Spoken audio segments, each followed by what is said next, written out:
first meet David Bowie, Christine? Well, you met him through me, didn't you? I dear? did, Christine. He yes. came and stayed with us as an old friend of my ex-husband. And then he moved down to Mary's, who I was also a very good friend of. What happened was that I heard this music coming out of Christina and Barry's flat, which was on the top floor. And there was a very respectable lady sandwiched in the middle between the two flats. And I think she had a bit of a hard time, actually. In fact, I know she did. Because I heard this extremely good, very professional, very, very nice music coming out of their window. And so I was lying sunbathing in the garden, and I sort of shouted up and I said, "Who's that?" And this sort of very pale, slightly snotty-nosed face with a halo of permed blonde hair poked out, and it was David, and he had a cold, but he was still singing very nicely. And I said, "Who are you?" And he said, "I'm David." And I said, "Come downstairs and play for me," and he did. And that evening we had a party in my garden, very impromptu, as it was prone to happen, because they didn't have a garden, I did. And I had a very small balcony. They all trooped down, and we had a party that went on until the wee small hours. And by the end of the evening, David had agreed to come and live with me as my lodger in my flat, and that was how it started. And then what happened after that? Barry and I used to go up to the Arts Lab in London, and you... I was at the Arts Lab too. And we decided, why don't we start a folk club in Beckenham? And so we approached the three towns, and they said yes, and that was it. That was the beginning. Of a very exciting time. It certainly was. And do you remember the first night? There were sort of like a little scattering of people. And I was a very foreign, shy woman, just collecting money. But with great charm, and people parted with it very willingly, I might say. And paid a lot of money. And the second week, the second Sunday, I think it had sort of quadrupled the number of people who came. It had risen to about 50, and then after that it just exploded. Escalated. And of course it's changed here. It used to be a door a little bit further down, but you had to go through. This platform wasn't here, and there was all that fancy stuff out there.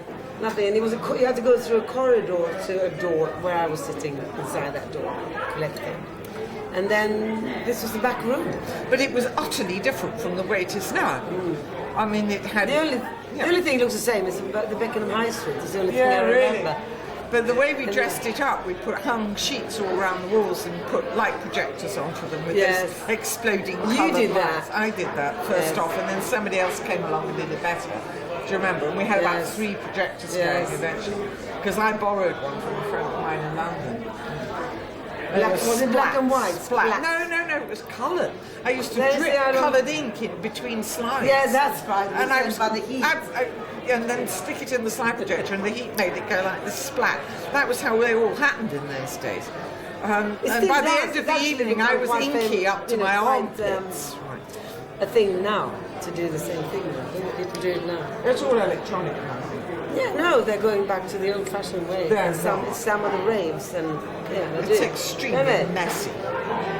But it was the overall atmosphere of the place that really became something very special, because people came from everywhere and brought all their talents. Even from London. Oh, yes.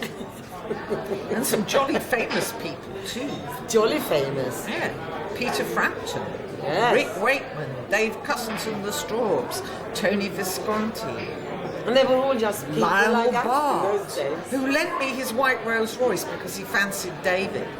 Yeah, and he wanted to get rid of me. I didn't know about that. Oh, yeah. He said, go, go, go. And I said, I'm not going. He said, all right, how about driving my Rollers? I said, yes, please. And it was a drop-head white roller. So he got rid of me for a little while so that he could flirt with David. But I don't think David was very interested. Oh, look at that. That's the Free concert. Oh, my God, yes, that's the Free Festival. Yes. That's the freeze. That's yeah, that is. That is a very nice wasn't picture. he The one. Yeah. He was a beautiful boy. Yeah, beautiful boy. Yeah. And he was utterly miserable because his dad had died a couple of Yes. days before. But he was a great And showman. he loved his father very, very much. Yeah. It's actually. And he just went on and did the show in a state of absolutely total traumatised grief. But he put on a wonderful show and wrote a wonderful song about it afterwards called Memory of a Free Festival. The Sun Machine, a mantra. That's it. Yeah. What's the philosophy of the arts lab? Free for all, really. I mean, creative space. Much more Music. than entertainment. Yeah, lots of music. But a lot of... Lack of it in Beckenham at the There was time. not much entertainment. Nothing at all. But fun, and also a lot of creativity and a lot of very high idealism as well. I mean, we were building a creative community and a lot Young of... people with big visions. Yeah, yes, really. It was like that. And it was a very idealistic time. So where now? What do I do now? I am a consultant for a website called My Offers. And I think we've all gone down that path pretty well. Very successful ones who can afford to pay highly skilled writers. And I'm a painter, not a decorator. Does beautiful pictures Yeah. and sells them all over the world. Yes. Lucky me. So it was definitely a creative crucible. It was. It was a pressure cooker. A lot of people became very successful afterwards. It wasn't just a hippie fantasy. David Bowie became a rock star extraordinaire. Steve Harley did pretty good too.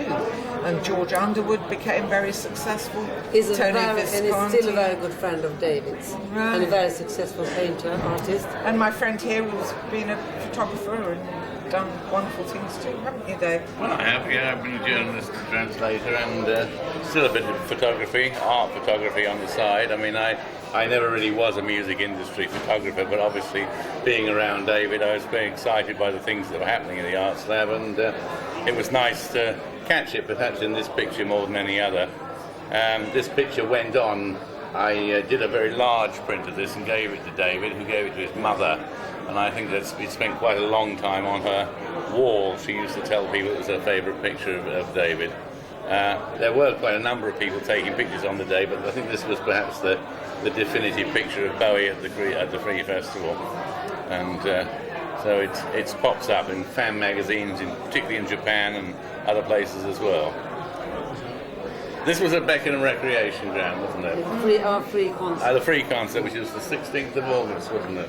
Oh, you remember the date? I certainly do. That's pretty good. 16th of August. Well, if I think anyone's going to ask me, I'd get out Peter and Eddie Gilman's book and look it up. Well, and it was a beautiful day, I remember. It was It was. I remember it absolutely well. magic. I remember leaving the ground sitting on your Jeep. My Jeep, Barry's Jeep. I don't remember a Jeep. I think there was a There great was an part- open top car that we Yes, all drove back to Foxgrove Road in with this great sacks full of money. Yes. Because the Free Festival made about £250. It came out well in profit. In those days, that was a money. lot of money. It Well, was. I remember. in those days, you only earned about £15 a week, and that was an I average remember wage. Angela Barnett was cooking hamburgers in a wheelbarrow. That's She right. probably made quite a bit of money for you there. I think she did. And People gave us. Chas What, Lippy had did his you sell organic them raw fruits. or burnt? No, they were great. Well, They were all right. Yeah. Chas Lippy had his organic fruit juice stall. That's right. I remember that. And somebody did Candy Floss. Yes. And Calvin Mark V gave a whole pile of San Francisco psychedelic posters. Yeah. Real sort of collector's items, even then. Oh, I don't know. And those all got sold. And they made really serious money. Yeah. And he just donated them. Yeah, because he paid for the recording of Space Oddity. He sold all his paintings to finance it. He was in love with David too. Oh, quite a lot of people. Quite a were. lot of people were, male and female. Yeah. Yeah, I mean, I came and went from and to Beckenham. I came back to Beckenham in the beginning of '69, and I heard through my late lamented friend Spud Murphy that there was something happening called the Beckenham Arts Lab, and I think the first event I went to was a sort of encounter group, and David Bowie was there. I remember he said, "My name's David Bowie, and my brother's in Cane Hill." And I don't know whether it was because it was on his mind or because he just wanted to shock people, perhaps a combination of the two. And then obviously, as time went on, our paths crossed quite a bit. I used to, when Bowie was not able to play at the club here, I used to co-host the shows with my friend Ken Simmons, who's coincidentally here today as well. And as Bowie was rather short of money at the time, I was asked to take some pictures of him, which I did. One ended up on an album cover, and quite a few were handed out to the music press at the time. Payment for pictures hadn't been invented back in the 60s, so I fortunately stuck to my day job at the Ministry of Defence. But it was a great experience. I mean, it was a lot of fun, and the Free Festival, it was just in retrospect, perhaps we remember it more fondly than it was, but really it was a very happy event. There was no friction, there was no trouble. I think that, I don't even know if there was one policeman on duty. I don't think he had anything to do all day. And we cleared up. We went over the recreation ground at the end of the day, and with our little bags, picking up every last piece of paper. And we rewarded ourselves with an Indian meal. It was a small scale thing. I mean, I can't remember how many people were there. But hundreds, I think, rather than thousands. But it was a great experience, and it's just been fun today, 32 years later. Amazingly enough, some of us are still around to tell the tale. The most disappointed person today is my wife. With the cupboard full of all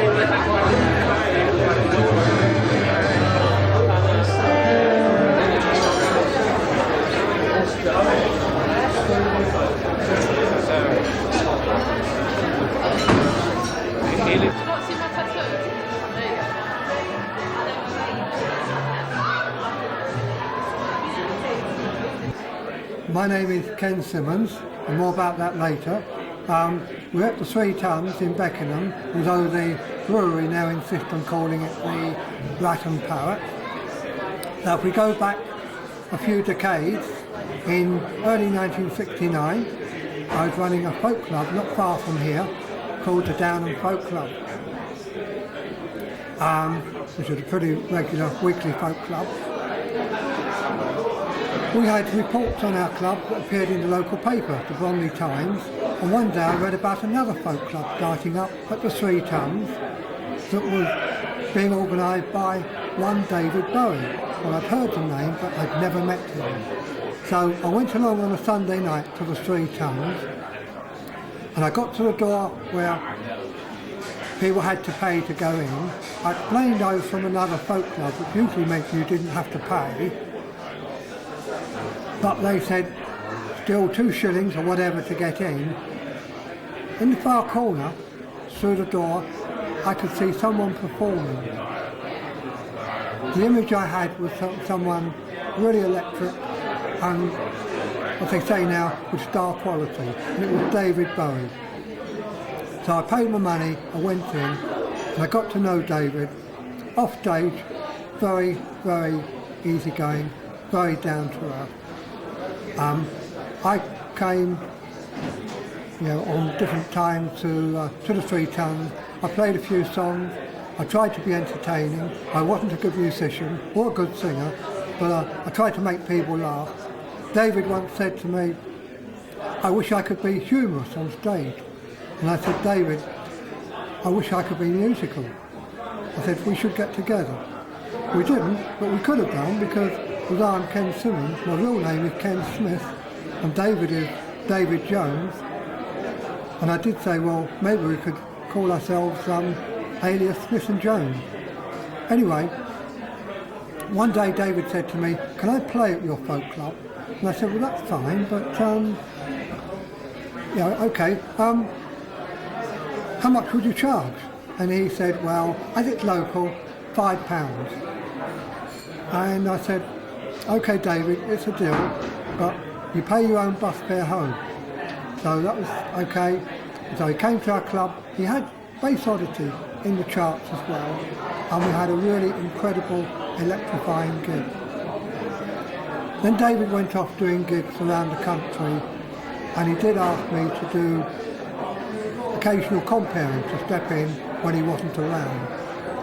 And that was really great fun. It was a brilliant audience, and Angie was usually here as well, who was probably the best audience you could have. She had a great sense of humour.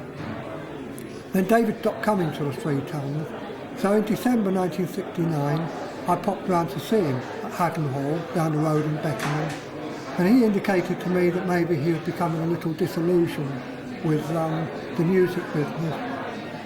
But people were coming and going in the house, and we started to have an impromptu jam session. I'm not a musician, but we got people going, and it got David back in the mood of playing. And so the next day, which was a Sunday, he came back to the Tons and played. Even though this gig is not in any of the listings I've seen so far. I think this inspired him to go further in his career. And he came back in January with a live band, and that band included Mick Ronson on lead guitar and Tony Visconti on bass guitar. And I do remember that Mick Ronson's band at the time were called the Rats. So that's the only connection there with the name here, but it's still called, now called the Rat and Parrot instead of the Three Tons. David's last gig here was on a Thursday night, because myself and another guy had started an alternative folk club in addition to the Sunday night. So an hour after we'd opened, it was on Thursday the 19th of March 1970, David still hadn't arrived. I went down to Haddon Hall and I spoke to the partner of Tony Visconti. She said, don't tell anyone, they don't want anyone to know, but David and Angie are getting married tomorrow. But they are coming to the gig. So they did turn up. We had a great gig. They brought a girl along who sang and played guitar. I think her name was Claire. When I came to pay David at the end of the night, he said, don't give me the money, give it to Claire. And so I still kept quiet about the wedding, but apparently it did get leaked to the Bromley Times by David's mum. I always thought maybe David would think it was me who revealed the wedding to the Bromley Times, because it was a friend of mine who came as the Bromley Times reporter to cover the wedding. So the last time I saw David and Angie together was after the birth of their baby boy, who they said they were going to call Surrey, but I understand now he's called Duncan. So I guess after that we sort of lost touch, although I went to see him at the Lewisham Odeon. And I think my last connection with them, apart from seeing Mick Ronson from time to time, was in 1977 when I met Angie, walking down Wardour Street or wherever in London. We had a long chat, and I guess that was the last that I've seen of them.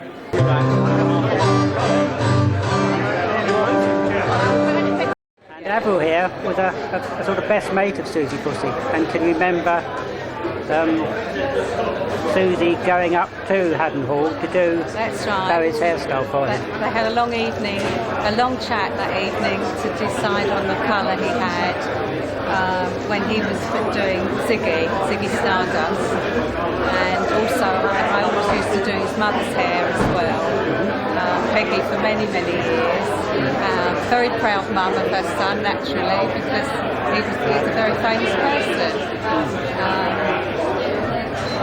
And is it true that Susie performed a minor felony in the sense that she nicked some dye from the Evening Paget storeroom to take up the Quite Haddon Hall? Possibly, yes. And what was the colour? Did you tell me? Georgette. Georgette. Yes. Very, very, very red. Right. Very, very red. Yeah. And they spent hours, doing that style. It was just between the two of them, really. They worked for a long time deciding which colour it was going to be, because he's always got different images, David. So that was the image he wanted at the time. And she gave up working in the salon and went off on tour with him to Japan and Australia. And that was it, and married his lead guitarist Mick Ronson. And I stayed behind and did his mum's hair for many, many years. You're still there doing it today? I'm still there doing it today, yes. Do you want to look at the photograph or not? Yeah, what's that? This is what David sent to me for looking after his mum. Signed it. This was when he did the Elephant Man in New York on stage.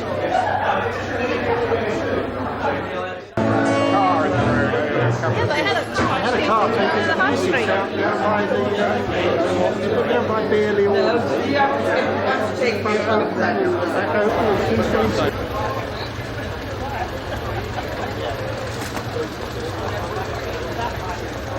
Good morning, everyone. A very warm welcome to Beckenham, especially to all of you who travel considerable distances to be with us today in this historic pub this morning. And many of you, in fact, have not only come from across the country, but from other countries as well. These days, this pub is the Rat and Parrot, but to everyone here today, and for many of us, in fact, it'll always be the Three Tons. And the cultural cradle of the musical genius of David Bowie, Beckenham's own local hero, whom we honour today. And about time too, I'm sure you'll all agree. But since no one, however famous they are, in the borough of Bromley will get one of our blue plaques in their own lifetime, it has been left to the tremendous efforts of Cliff Watkins and the Beckenham Copers Cope Residents Association, who've made today's unique international event possible. Cliff and your residents group, thank you all for what you've done today on behalf of Bromley and Beckenham, and on behalf of David Bowie fans worldwide, to rightly honour one of the world's greatest living popular musicians, our hero, David Bowie.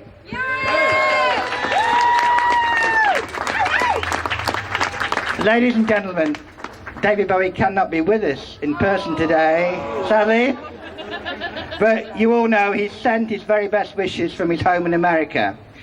But we are honoured indeed to have two of David's closest friends from the late 60s and early 70s who helped him create the legendary Beckenham Arts Lab here in the Three Tons.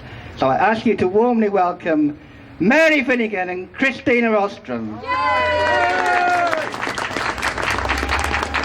And as Beckenham's mayor today, I have the unique and unforgettable privilege of asking Mary and Christina to perform the unveiling ceremony to our local hero, David Bowie. Mary and Christina. Thank you, and hello everyone. Hi.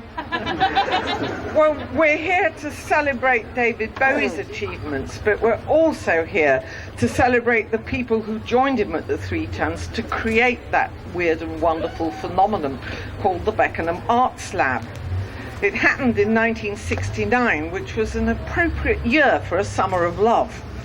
It was the year when hippie culture was at its peak, the year of the first moon landing, the year John Lennon gave back his NBE, and the year when HRH Charles became the Prince of Wales. It was also the year when Mayor Holbrook joined the Labour Party. 1969, that got a better laugh than my joke. 1969 was a year of high achievement and high ideals, and the year when the Arts Lab movement spread out across the country from its nucleus in Drury Lane. The Beckenham Arts Lab was part of that movement, and it grew out of its origins as a folk club because a lot of people wanted this to happen. David Bowie, Christina, her then husband Barry, and I started the ball rolling, but it was the enthusiasm of the people who gathered around us that turned it into something more than weekend entertainment. So what was that something more? I guess the best way to describe it is an experimental space where people could test their creative impulses. There was very little structure, and the Arts Lab events were never very well organised. But within that free zone, extraordinary things happened, and some of them are still going strong. The psychedelic happenings of the 1960s and the Arts Lab movement were the birthplaces of multimedia. Music, video, light shows, drama, mime, poetry, puppetry and dance all put in an appearance in a glorious creative tapestry right here in what was in those days an unremarkable high street pub. We called the Beckenham Arts Lab growth, and that really did chime with the times. We grew our hair, we grew our talents, and we grew some interesting pot plants.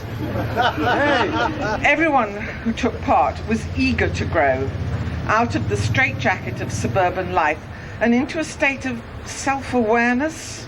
Young people blessed with a radical outlook in the 1960s were pioneers because they made it clear beyond doubt that they didn't want to grow into clones of their parents. They wanted to explore the world, they wanted to live very dangerously, and they wanted to find meaning. Most of us take these aspirations for granted today. But also, everyone I knew in those days wanted to have fun, and that was the reason why we adored Sunday nights at the 3 Tons. Performers from all over London and the southeast turned into iron filings, drawn irresistibly to the magnet in Beckenham High Street. Some names you might recognise who played here include Peter Frampton, Mick Ronson, Tony Visconti, Dave Cousins and the Straubs, Lionel Bart and Steve Harley, who's paying a return visit today, and I think we say hooray to that.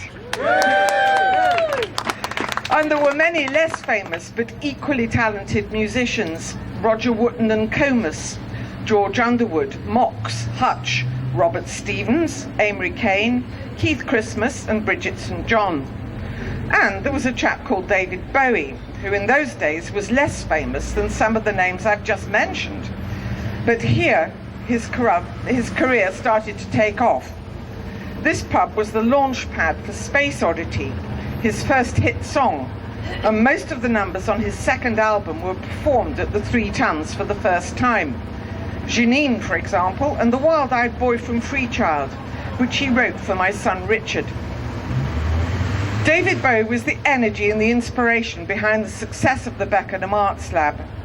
We touched the lives of the whole community because we took our enthusiasm into the streets and into the parks. We did a series of concerts and talks at the Bromley Arts Centre, and we threw a free festival that crowned our Summer of Love and made a profit.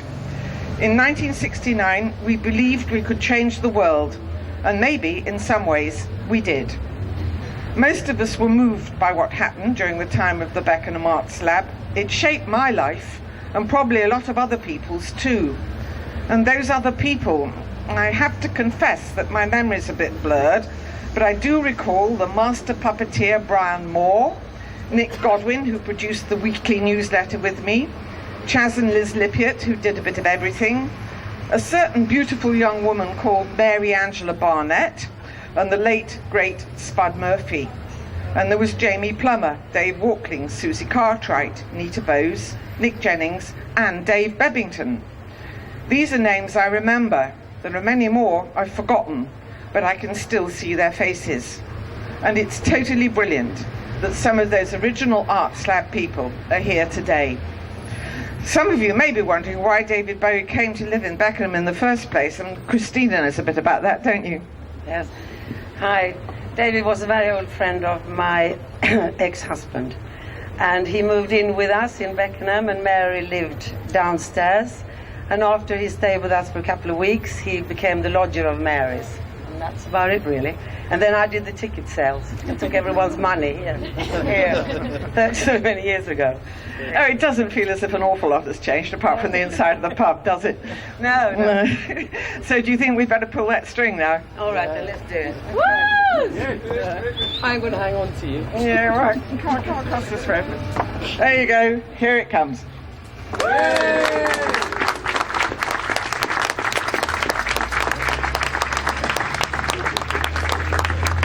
So I think we're all going to go inside now.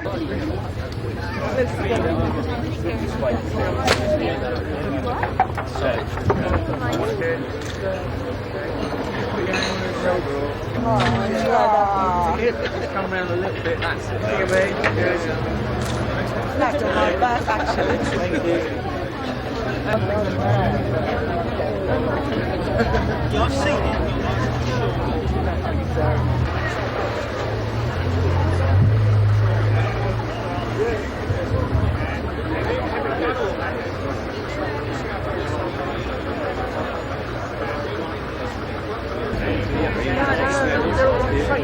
Yeah, I know.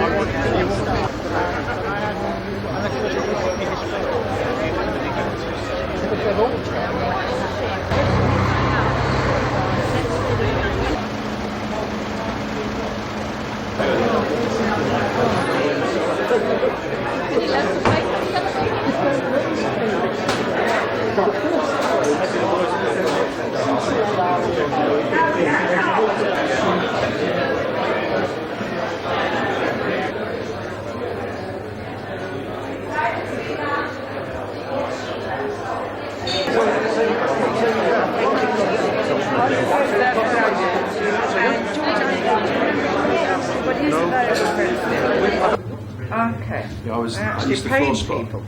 We never ever I got the paid box people. office. I got 50% Oh, of we the did game. actually. We always paid our main performer It was- something. Yeah, and Yeah. that was the first. That was the first time I ever got First paid. gig. Yeah.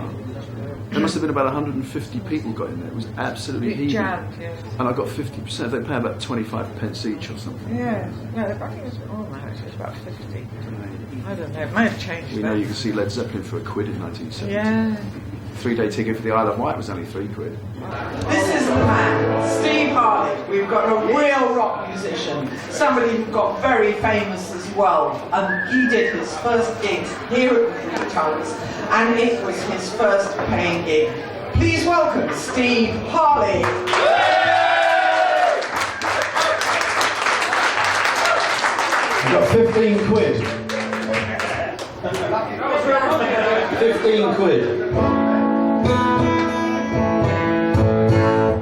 A lot of money. But it was a proper room. It had a door just for listening. That's right. Door. Yeah. Keep coming back. It was a door. It was a room. It was a room. A stage and things. And I got 15 quid.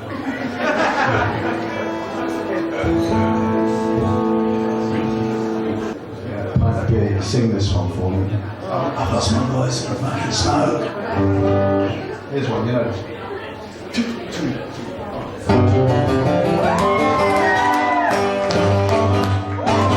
You've done it all. You've broken every code. Pulled the rebel to the floor. You spoke again. No matter what you say. Only metal, not to bone.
means.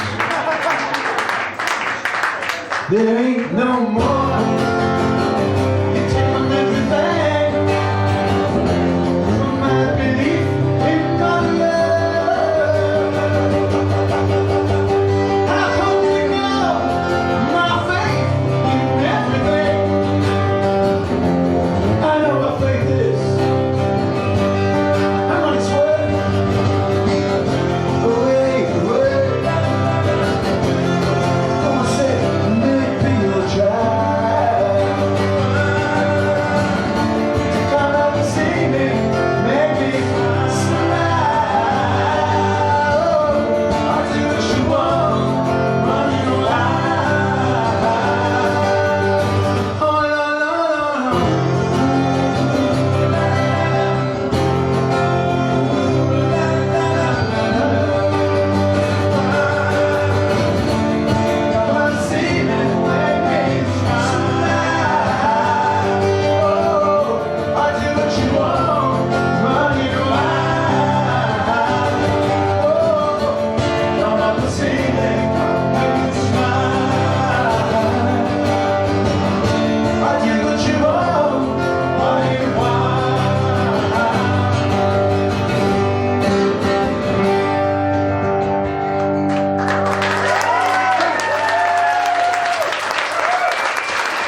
God bless the arts, lad. My first break was here, that's why I'm here, if you're wondering. Good luck to him. Robbie Gladwell here, bless him, Robbie Gladwell. Thank you, thank you.